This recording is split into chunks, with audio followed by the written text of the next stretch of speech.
That's a pole plate. Here we go, catwalk plate.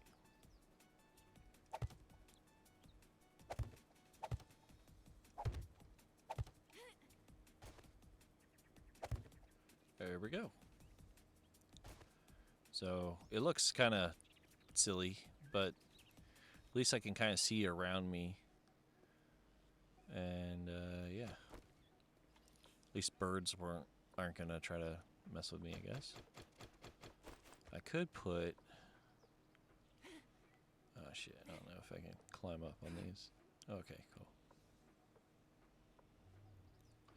Let's see. Go do this. Omnidirectional. No. I don't know why it changed.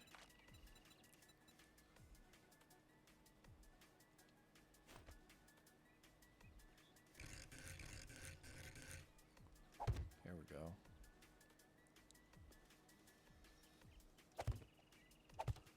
There we go. It's just a little bit more protection than what I had before.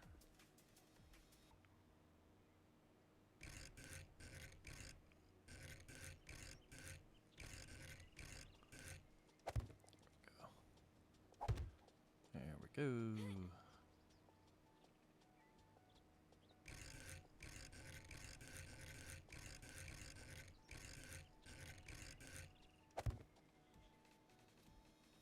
Cool. That will help a lot.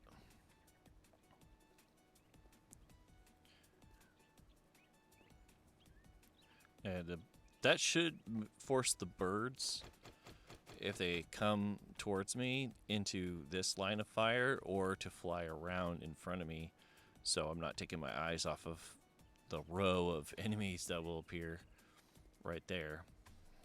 So this should help with like basically farming zombies as well, because the spikes will do a little bit of damage and like slow them down, but once they're up here, they're fair game to, you know, getting smacked off with a hammer or, you know, something like that. And once I actually get like some turrets, I could put like a turret here or here to the left or right of me, and they could just shoot at them too. Of course, turrets also don't count for experience when you kill an enemy with them, so you kind of just, yeah, it's kind of lame, especially if it's your turret. Like if you put it down, that it should be kind of part of you, like an extension of you in a way. But it does kind of make sense, I guess, too. But yeah, the wall, the simple wall. Now I have to just make a line of spikes along this whole row on both sides, which will probably require, oh gosh, how much wood? At least maybe like 2,000 wood, I'm guessing.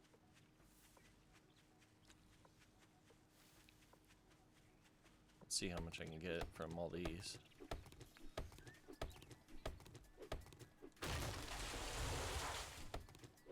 Get a bunch of wood, make a bunch of spikes.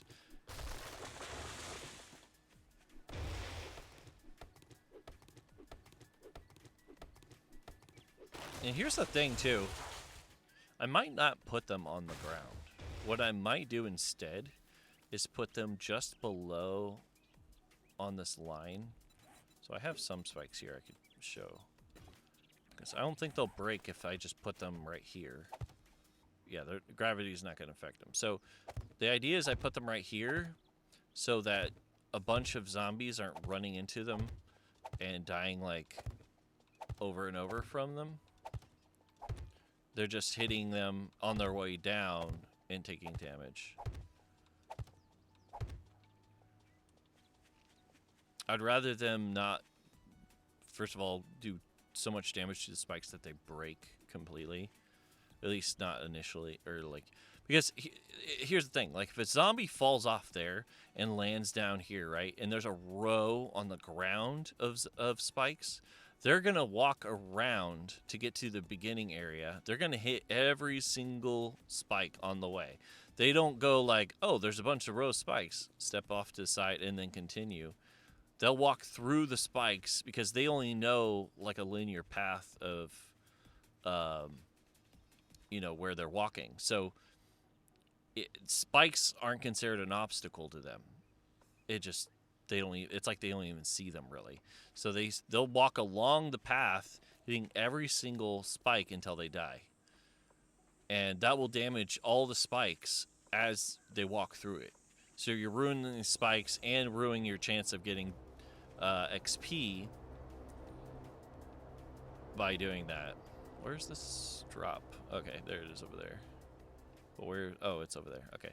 So what I'm saying is if they're up there and I shoot them and they fall off, or if they're standing even right here and they fall off and hit these spikes, they'll take the initial damage from my hit and then they'll hit this and then fall. They'll take a little bit of damage from the spike and then fall. They won't die from that unless I do a lot of damage, and that's fine. I've already hit them and it's my own doing. But rather than them falling off, walking through a bunch of spikes and then dying before they even get to the corner, and then they're ruining all the spikes in the process, I'd rather them only just, experience some of the damage on the way down. Because these do a decent amount of damage, but they don't kill the first time, a zombie touches them. So if they're up there, they'll pass through them, take damage, and then hit the ground and then continue on. So that's what I'm saying. And I'm going to do that to both sides so that, and maybe I might even do 2 layers, depending on, the test results of this next Blood Moon.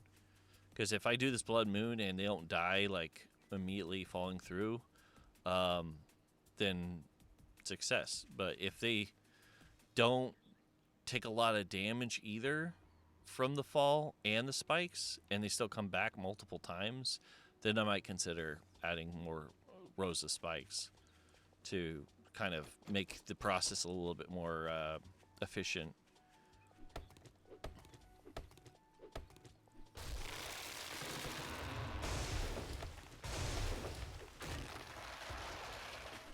It seems like I'm like overthinking the whole thing. In reality, I'm actually simplifying what a lot of people already do when it comes to Blood Moons and making this sort of kill box or whatever. Because one of the other methods I see people do, some of them are a lot more interesting and probably fun to do too, is so like I have a 90-degree corner there. So some people will make essentially like a big spiral, and then the last part of the spiral leads to a tower in the center. So essentially they start climbing up. I'll show you because it's more fun that way. So if you can imagine, there's a tower in the center of a spiral, right? They'll go up here. They'll go this way. They'll go around. They'll be, instead of it just being that little stand, it'll keep going all the way around and then even loop around at least once or twice. And then in the center, they'll have a bridge from the last branch of the spiral to the center position, or the tower, wherever that is. Well, it's in the center, but anyways, my point is the zombies have to walk that whole distance to get to any of the people on the tower. And in the middle of all of that, it's the same sort of situation. They're going to fall. They're going to probably get hit from different things. Like there's turrets set up. There's the hammer traps, there's the blade traps they have to walk through, different things like that. But the most of that is created because there's the tougher enemies, like the glowing-eyed ones, the exploders, things like that they have to consider. Because if, for example, an exploder gets up here, like the guy actually did up here earlier, the police officer guy exploded, did damage to my wall right here. If enough of that happens, they'll blow up this wall, and then they can't get to you on this path. And the next thing they're going to do is stand at the bottom of this little stand and attack the stand below you until it crumbles, and then you're screwed. So you want to have a path that they can actually walk on. That's actually a clear,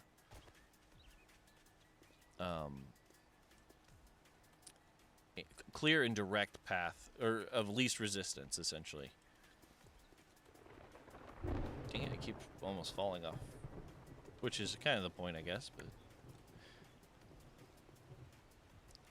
But yeah, that's why I made a 90-degree too, and not just like a straight line, like right here all the way there, because I want to see them as they're walking right here.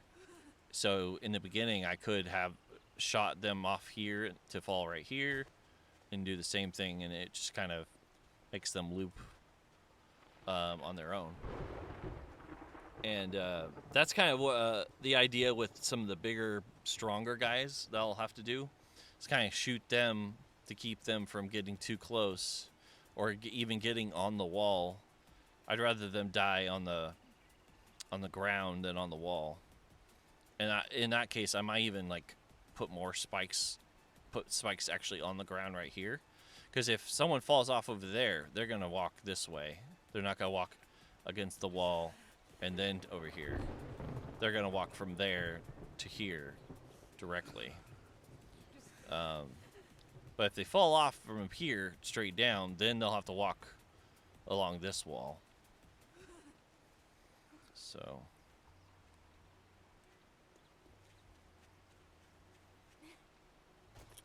Alright, so...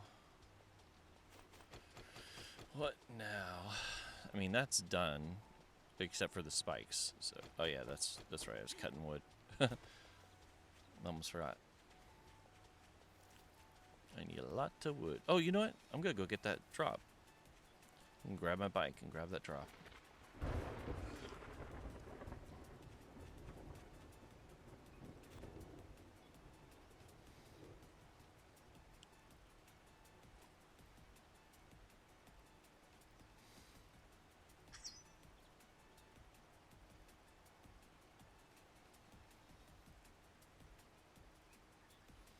It's not that. Oh, wait, that's not the one. I was like looking at the red mark, thinking it was the drop, but the drop actually looks like it could be closer.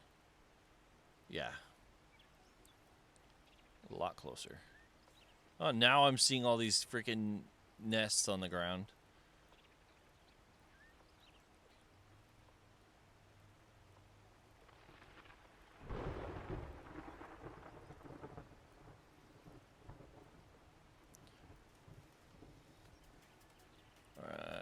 Nearly there. The bike is so much better. I can't wait to actually make either a 4x4, or actually the gyrocopter is my go-to vehicle.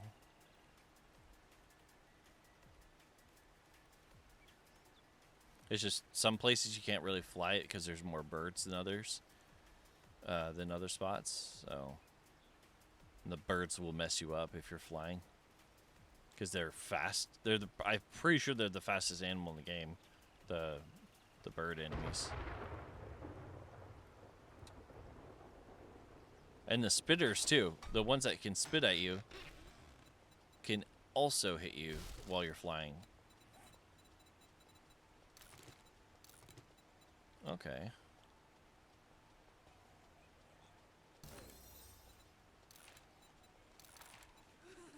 More vehicle stuff.